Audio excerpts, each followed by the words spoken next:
May I come in, sir? आइए आइए, Good afternoon, sir. Good afternoon, ma'am. Good afternoon, sir. बैठिए। Thank you, sir. अपने बारे में कुछ बताएंगे दिव्या? सर, मेरा नाम दिव्या है। मैं हरियाणा के महेंद्रगढ़ डिस्ट्रिक्ट से हूँ। मैंने अपनी स्कूलिंग जवाहर नवोदय विद्यालय से की है। ये जो खिलाड़ियों ने आरोप लगाया है, ये क्या समझते हैं आपके? कुछ बात चल रही है इस तरह की, मीडिया में आ रही है कि ये पॉलिटिकली मोटिवेटेड है क्योंकि यूपी के लोगों का कब्जा हो गया था, जबकि रेसलिंग जो है वो मोस्टली हरियाणा के लोग करते हैं, तो उसमें पॉलिटिकली मोटिवेटेड है या जेन्युइन कंप्लेंट है आपके विचार में? सर, अभी खिलाड़ियों ने ऐसा आरोप लगाया है, इसके लिए स्पोर्ट्स मिनिस्ट्री ने मैरी कॉम जी की अध्यक्षता में एक कमेटी बिठाई है, लेकिन जब तक आरोप सिद्ध नहीं हो जाते हम ये नहीं कह सकते कि सर कहाँ फॉल्ट है। तो कुछ भी नहीं कह सकते। Yes sir. चलिए, वेरी गुड, थैंक यू। निम्बी क्या होता है? निम्बी सर, निम्बी एक्चुअली मेरे गांव का नाम है। हमारे वहाँ सर पहले नींबू के पेड़ हो जाते थे, तो सर इस वजह से। जब देहात में मैंने देखा है कि गाय आकर के रात को आके गाय खेत चर जाती हैं जी सर। और लोग पूरी पूरी रात जागते हैं अपने खेत को बचाने के लिए, तो बड़ी भारी समस्या है। तो इसका क्या हल आपको दिखाई देता है? क्या किया जाए? इसके लिए सर दो स्तर पर कार्य किया जा सकता है। एक तो सर जो खेत है उनकी फेंसिंग की जा सकती है, जैसे बाड़ लगाते हैं जिस वजह से। लेकिन सर इसका जो स्थायी सॉल्यूशन है वो ये है कि जितनी भी गायें हैं सर उनके लिए गौशाला बनाई जा सकती हैं, ताकि उनको सर चारे की उपलब्धता हम वहीं करा तो सकें। कौन बनाएगा, कौन चलाएगा? सर इसके लिए तो गवर्नमेंट और एडमिनिस्ट्रेशन को शुरुआत करनी पड़ेगी, उसके बाद सर जो गांव वाले लोग होते हैं वो सहयोग करते हैं। आपको लगता है सरकार गौशाला चला सकती है? सर शुरुआत कर सकती है। अच्छा, खैर, सीरियस फ्रॉड किसको कहते हैं? जैसे ये अभी अडानी का कुछ चल रहा है। Yes sir. सर ये बेसिकली स्टॉक मैनिपुलेशन को लेकर है। अगर इसको सीरियस फ्रॉड कैटेगरी में गिना जाए तो कितनी मात्रा के ऊपर इसको सीरियस फ्रॉड में गिना जाता है?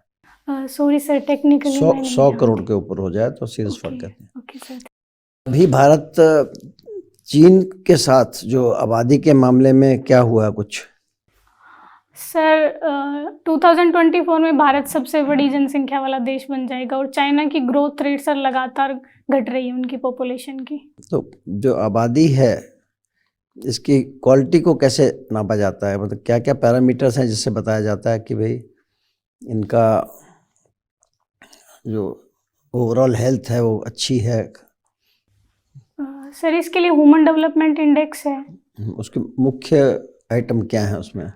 उसमें सर एक तो हेल्थ एंड न्यूट्रिशन है सर, दूसरा सर ईयर्स ऑफ स्कूलिंग मतलब एजुकेशन है, और तीसरा सर क्वालिटी ऑफ लाइफ। तो आपको नेशनल डिजिटल यूनिवर्सिटी के फ़ायदे बताइए। Yes ma'am. और ये बताइए कि उससे नुकसान क्या हो सकता है? मैम, नेशनल जो डिजिटल यूनिवर्सिटी है उसका एक फ़ायदा ये है कि मैम इंफ्रास्ट्रक्चर की हमें उतनी ज़रूरत नहीं होगी डेवलप करने की। हम डायरेक्ट ऑनलाइन गैजेट्स के माध्यम से बच्चों को इनरोल कर सकते हैं, पढ़ाई कर सकते हैं।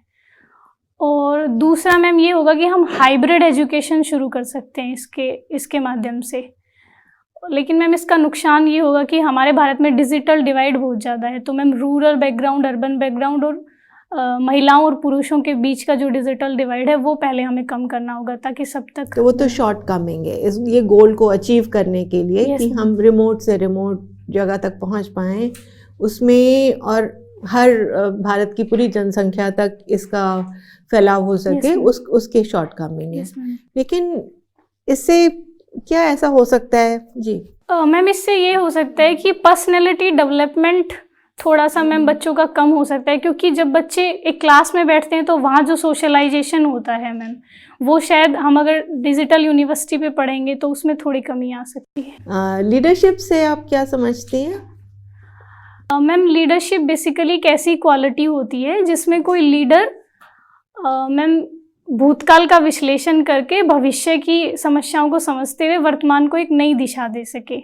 मतलब वो मैम अपने गोल्स को अचीव करने के लिए अपने फॉलोअर्स को अपने साथ ला सके, उसको लीडरशिप क्वालिटी कहते हैं। Very nice, thank you. Thank you ma'am. तो ये बताइए, क्या किसी फादर में भी मदरली क्वालिटीज हो सकती हैं या खाली मदर में ही हो सकती हैं? नहीं नहीं सर, फादर में भी मदर की क्वालिटी हो सकती क्या है। होती हैं वो क्वालिटीज? जैसे सर किसी बच्चे को अपने फैमिली के जो मोरल वैल्यूज़ होते हैं वो सिखाना, क्योंकि सर बच्चे बेसिकली फादर को ऐसे हार्ड पावर की तरह सोचते हैं, तो मुझे लगता है कि चलिए, क्यों बच्चे ज्यादातर मदर से ज्यादा अटैच होते हैं? सर वो एक कारण इसका ये हो सकता है कि जनरली जो माताएं होती हैं वो सॉफ्ट होती हैं, तो ये एक रीज़न हो सकता है। हरियाणा में तो ऐसा नहीं लगता, सब हार्ड है। खैर, अच्छा ये बताइए, तो मान लीजिए आप जिले में हैं, या तो आप एसपी हैं या आप कलेक्टर हैं, दो में से एक तो होगा ही, जी जी। वो तो क्लियर हो गया। अब मान लीजिए आप कलेक्टर हैं यस सर। और एसपी जो भी साहब हैं वो आपकी बात बिल्कुल सुनने को राजी नहीं है, क्या करें? सर मैं पहले कोशिश करूंगी कि उनकी क्या समस्याएं हैं, क्यों सर वो मेरा पर्सपेक्ट नहीं समझ रहे हैं या क्यों समझना नहीं चाह रहे हैं। और अगर सर ऐसा नहीं होता है कि वो फिर भी मेरी बात नहीं मान रहे और मुझे एक्शन लेना ज़रूरी है, तो सर मैं उनके खिलाफ एक्शन लूँगी, जो भी मेरे जुरिस्डिक्शन में होगा। तो है ही नहीं जुरिस्डिक्शन, तो आपको मैनेजर का काम करना पड़ेगा।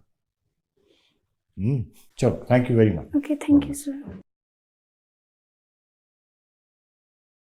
तो आपके पिछले इंटरव्यू में कितने नंबर आए थे? सर 180। 180 आए थे, तो बड़े अच्छे नंबर थे, और अब भी इससे ज़्यादा ही आएंगे। और इसमें हिंदी लिटरेचर में नंबर कम रह गए थे? नहीं सर, ऑप्शनल तो मेरा, लेकिन सर मेरा पहला ही अटेम्प्ट था, तो मैं जीएस इतना पढ़ नहीं पाई एक साल में, तो जीएस थोड़ा सा। इस बार तैयारी है? सर इस बार मेंस तो अच्छा हुआ है पिछली बार से। जीएस भी अच्छा हुआ है? यस सर, जीएस तो भी इंटरव्यू तो आपका फिर दोबारा अच्छा होगा। तो जैसे आपने पिछली बार किया था, मुझे लगता है इस बार उससे ज़्यादा ही नंबर आएंगे, क्योंकि एक बार आपको एक्सपीरियंस हो चुका है, आपको कॉन्फिडेंस भी है कि आप ऑलरेडी सर्विस में हो, कोई फ़र्क नहीं पड़ता अगर हो या ना हो। तो मुझे लगता है आप पहले से ज़्यादा बेहतर करेंगे। अपने पॉइज है, सब कुछ ठीक है, बहुत बढ़िया तरीके से आप जवाब दे रहे हैं, सब कुछ अच्छा है। थोड़ा ब्रशअप कर लीजिए अपना जीएस और सब्जेक्ट के बारे में। मैम मेरे कॉन्फिडेंस कम तो नहीं लग नहीं रहा। नहीं नहीं, नहीं, कॉन्फिडेंस की कमी नहीं है आप में, सब बढ़िया। ठीक है। प्रवोक नहीं होना, इम्पेशेंस नहीं लूज करनी है, चाहे 4 बार वो चीज, दिमाग ठंडा रखना है, ठीक है। दिमाग ठंडा रखो, क्योंकि वहां कई बार जाकर हम लोग ना, स्पेशली लेडीज। और बाकी जब आप उत्तर देते हो तो जिसको उत्तर दे रहे हो उसके अलावा भी सब पे थोड़ा सा देख लिया करो। हाथ भी बांधने की जरूरत नहीं है, you have nothing to lose now. Yes sir. आपकी तनख्वाह सब कुछ फिक्स हो गई है, तो ठीक है, थोड़ा जोश डालो, थोड़ा जैसे अब आप मुस्कुरा रहे हो ऐसा रिस्पॉन्स डालो, ठीक है। All the best. Okay, thank you sir. All the best.